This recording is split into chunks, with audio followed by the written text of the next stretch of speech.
and welcome back to another book review with me, your host Alice. I preface this by saying all the opinions in this review are my own, and yeah, that's all I gotta say. Today, we are gonna talk about Death and Dragons.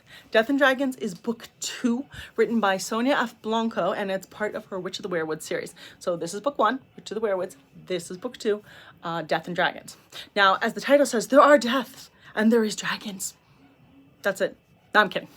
There's so much more to it, but this is a follow-up to book 2 or book 1, so it assumes you know everything in book 1. Our main character is named Sara, and she is now the Witch of Weirwoods, and so yeah, if you haven't read book 1, go away.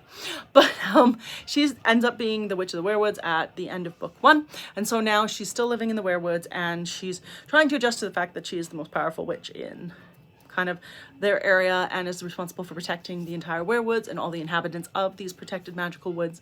And so she's dealing with a lot on her shoulders, and we get to see that internal struggle on her part where she is trying to learn how to manage this power and still also be a good daughter to her dad and be a really good girlfriend to her boyfriend Thomas, who she's madly in love with, and just like be a good friend but also be like the one in charge. And it's finding that balancing act is something she's really struggling with in this book, which I think is really realistic, because you're like 18, 19 years old and suddenly you're responsible for the lives of everybody around you. That would be incredibly intimidating and would be really hard to wrap your head around. So I love the way Sonja was so accurate with this.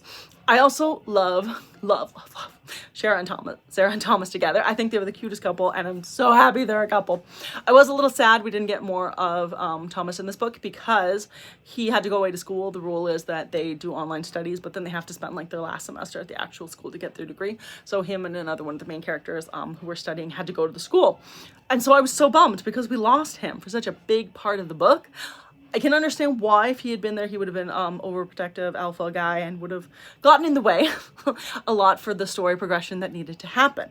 So I completely understand. It was a really good choice on Sonja's part to send him away like that. But I was sad because I like him and I wanted more of him.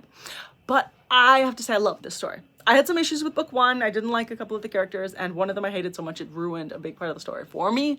And so that was hard for me, and Sonja even admitted she was afraid of what I was gonna say about book 2, but I was blown away. I loved the story, the intricacies of the rules of the magic that are coming into play, and how she's trying to protect the Weirwoods and what is happening in the fight of good versus evil. It's so obvious and black and white, but at the same time it's so complex and you're just not sure how it's gonna go. And because you think good and bad are black and white, but there's so much gray that gets introduced by Sonja, and with characters and other things happening, and I love it. There's also a grimoire that decides what it's gonna show you, which I thought was hilarious. The idea of a book that has like its own control and its own mind, it's just like, I'm not going to show you what you need, I'm going to show you something else, is really, really funny to me. I could just see that, picking up a book off your shelf and you're like, I'm going to read a really fluffy romance, and you open it up and it's like, horror book! And you're like, I don't want to read this, and the book's like, horror book. This is all you get today. So that made me laugh out loud because the book has attitude. The fact that this book has attitude slays me. There's a lot of introduction of new characters, which I also really enjoyed, because it wasn't like adding new characters for the sake of adding new characters. Everybody who was added seemed to have a really important role to play in the story and in what I'm assuming will come in the later book. And I loved that because the characters were fun, the meaning behind them was fun, and I'm so excited for book 3. I cannot even tell you.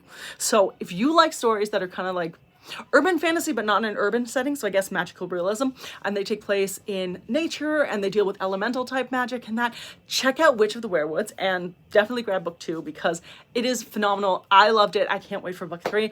I think if you like witchy magic and nature stuff and that, you will love this book series. Definitely check it out. Yeah, so thank you so much for stopping by for my book review. I hope you guys have a wonderful day and happy reading.